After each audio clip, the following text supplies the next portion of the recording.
and welcome back on this channel. My name is Onigiri and today we are talking one more time about Cinewhoops.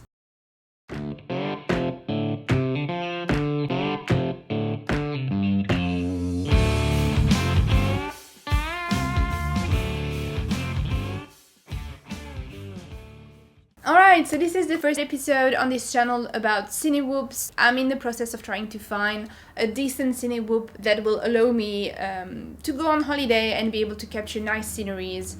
I also want it to be able to hold a 4K camera, or at least HD camera, whether it's my GoPro 6 or another smaller HD camera. So that's the goal, that's what I wanted to find. And I know this channel is usually not a review channel, but because I was on my way to try to find something good for me, I thought may as well share the whole process in case you are all interested.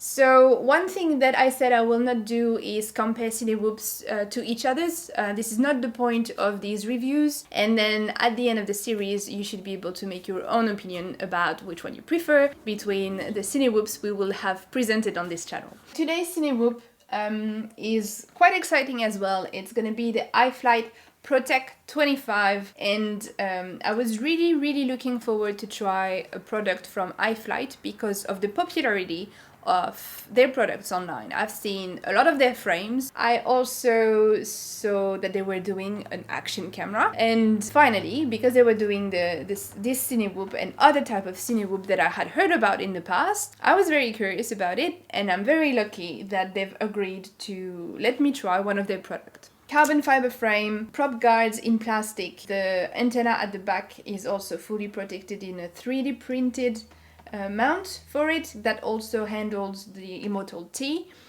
because I'm gonna fly this little one with my Tango 2, so it has a Crossfire Nano in it as a receiver. It has the Cadix camera. The stack looks very neat, very clean. We're gonna weight it with the battery that I'm gonna use on it, which is the CNHL 450 4S with the XT30 connector. So the full weight of this little one is 209.9 grams. If you're interested in flying sub 250 gram drones, you know this one obviously tick the box. There's also this little cable here to power the camera. We're gonna use the iFlight camera on it, but I will talk about this camera in another episode because I just thought it was a lot of content for one episode. So just know that's what we're gonna use to record the footage on it. I'm really happy with the prop guards and the shape of the drone. I feel like the form factor is very convenient. We just said the weight was great, and for what it's supposed to do, I really think we're gonna be happy with testing this this little buddy. So yeah, super happy about it when it comes to first look, and I think now it's time to go and try it on the field and see how everything goes. Alright, part 2 of this video. There's literally been weeks separating the first part of the video that you've just watched and now. There's been heaps and heaps of lockdowns, and I'm still in lockdown, and it has definitely disturbed my plan for this video and all the videos that I'm gonna do about Cinewhoops. The initial plan was to go on a field with my friend Raymond, who's an FPV beginner and also a cinematographer. I was going to test the Cinewhoop and I was also going to make him test it, and you would have had both our feedback, which I thought would have been awesome for videos about Cinewhoops. Unfortunately, it is impossible, so what we're gonna do is gonna test everything in my backyard. Without any further ado, let's go and test that little drone. Oh, sorry, it's a little bit dark, but literally this is what we're gonna use to test this drone today. We have, like I said, the CNHL, sorry, you can't say it's not focused. Focus! The CNHL Ministar 450 mAh 4S. I have actually already flown the drone the other day, but the weather was really bad, so I thought today is actually a better day and we're gonna fly it again. So it means I will have down not only these 5 batteries here, but last time I did 6 batteries, which I think is quite decent for a first impression, right? It's not just the maiden. So yeah, let's get outside and fly this. Baby. Okay, welcome to my garden. Here we go. I'm lucky to have this here to test these drones. It could have been way worse. It's a bit windy. Last time was more windy This is also why I don't want to share the videos from last time, because there was like quite a bit of vibrations on it, so hopefully it's better this time, and hopefully my dog Mama doesn't chase the drone too much.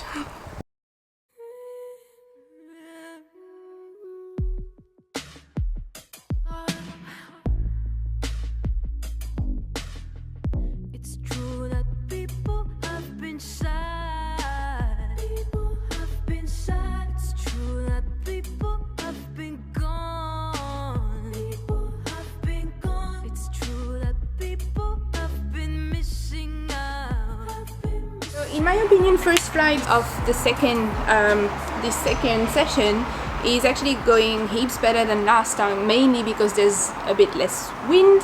It might still look quite hectic because there's still like gusts that are at my level probably around 20 to 25 k's an hour, just exactly like this. I find that it quite disturbs the drone a little bit, like, you know, my flying, and obviously this type of flying with the Cinewhoop is definitely not how I'm usually flying 5 inches and stuff like that. It's actually obvious that with the ducts it's gonna catch the wind and have a different aerodynamic than my usual 5-inch. But beside this, just like during the first session, I'm super happy about how it behaves. There was a moment where I was close to the ground. Also, I can't be too close to the ground because of Momo, but she seems to be quite chill about it.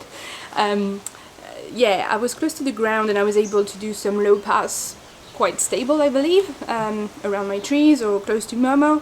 So far so good. I'm gonna put a second battery on and I'm hoping that the gusts are gonna settle a bit. Like, just to give you an idea. Now, but I don't know if you can see. I'm going to zoom with this. It's quite windy, isn't it?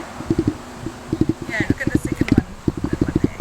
And like I said, the weight of this drone is very light. So I haven't put a HD camera on it yet because I want to see how it is out of the box with, you know, HD system together, and I don't know what you're thinking, but I think for me, if I was just going to have fun with it, it would tick many boxes. So we'll get into a more analyzed feedback at the end of this video, but in the meantime I'm just gonna fly a couple more batteries, hoping that Momo doesn't munch it.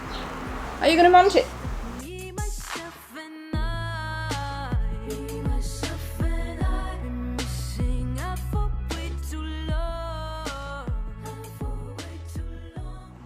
Alright everyone, so now it's time to debrief on this little drone, iFlight. Very nice, well done. So my feedback is gonna be based on 3 aspects that I think are very important for anybody who's after a Cinewhoop, but also for beginners, because I have a feeling that Cinewhoop could be super helpful when it comes to help beginners starting in this hobby, like I wanted my friend Raymond to try it. So for me, the 3 most important aspects are agility, flight time, and crash resilience. So agility, from 0 to 3, 0 being, you know, your absolute potato RC shop type of plug and play drone, and 3 being ideally your standard freestyle setup, but you know, this has ducts and has different aerodynamics, so we have to be conscious of that. And also I want to mention that this is literally out of the box. I didn't change any PIDs, I didn't even put my rates on it. If on top of this you get someone or you familiarize yourself with tuning the PIDs and also discovering your own rates on this, it would totally, in my opinion, be a 3. This thing, despite the wind that I had to deal with during the first session and this second session, has been going where I wanted. And again, it doesn't have my rates, and it's not even, it's factory PIDs, but you can always refine, you know, with a bit of knowledge. So agility, 3 out of 3. Flight time, I'm currently getting between 3 minutes and a half and 3 minutes and 40 seconds of flying, but I'm always super conservative with my batteries, so I always land my 4S when I'm reaching 14.7 volts. So that's good for you to know that. Some people push it more.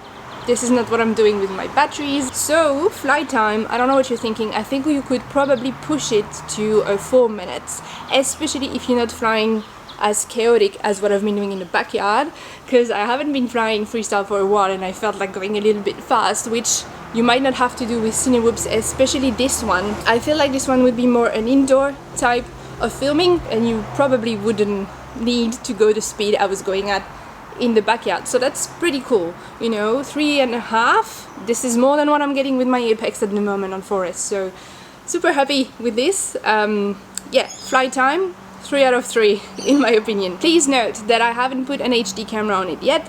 This is on purpose. This is to test just the drone, and we will definitely do follow-up videos where I put HD cameras on it and we'll see, you know, total weight and flight time after something like this. But to have fun at the moment and record HD with your goggles through the camera, in my opinion, great flight time. Finally, crash resilience. I'll do a close-up of the ducts, but I definitely tapped the shed roof a couple of times over there. I've tapped when I was landing. I clicked branches, so hard branches from these lemon trees that you can see, but also soft branches from type of pine trees at the back of the garden. And I definitely on another session touched a wall, and props are just as good as they should be, and the ducts just have these little scratches, used appearance that you get when plastic starts rubbing on other things. But to be honest, you're not gonna, ideally you don't want to bump on things, right? These things are not made to freestyle and crash, this kind of thing, so pretty happy with it. It seems sturdy in appearance, and obviously I'm not gonna try to go full speed into a wall to crash test it, but I would say we'll see in the long term. But at the moment, for sure, a 2 out of 3. But I don't see why it wouldn't tick the box in terms of crash resilience as well. We'll see in the long term how the motors behave. If anything by mistake get tangled in there, I'm curious to see if the motors can handle a little bit more, you know, force. See if the ESC can handle that. But yeah, pretty happy with this. So you probably have noticed that there's mild to quite a bit of vibrations in the video. I mean, that's what I saw from the first session. I haven't seen the footage as I'm speaking yet, but I'm just assuming there's gonna be vibrations because of the wind, because I hit stuff. But keep in mind that these drones are also, you know, a support for HD cameras, so GoPros, and these days GoPros, you know, you can put stabilization on, but you can also treat the data after the flight with the proper softwares, so everything can be stabilized, everything can stay, you know, horizon locked. I haven't done anything like this yet because I never really had a Cinewhoop to play with before, but soon this is also going to be the point of this channel. We're going to compare a couple of HD cameras if possible, see which one I prefer, and then once I find the perfect combo, I will probably do an extra video with my ideal Cinewhoop setup. So there will be definitely more content coming up with Cinewhoops, because that's what I'm working on at the moment. I'm actually finding lots of joy trying to find the perfect Cinewhoop setup. So thanks for watching. If you have any questions about the Protek25 by iFlight, please feel free to ask in the comments in this video. I'll be happy to answer you, and I'll see you in the next video. Probably about Cinewhoops, but who knows. Take care everybody, and I hope you're getting some happy flying where you are. Bye bye.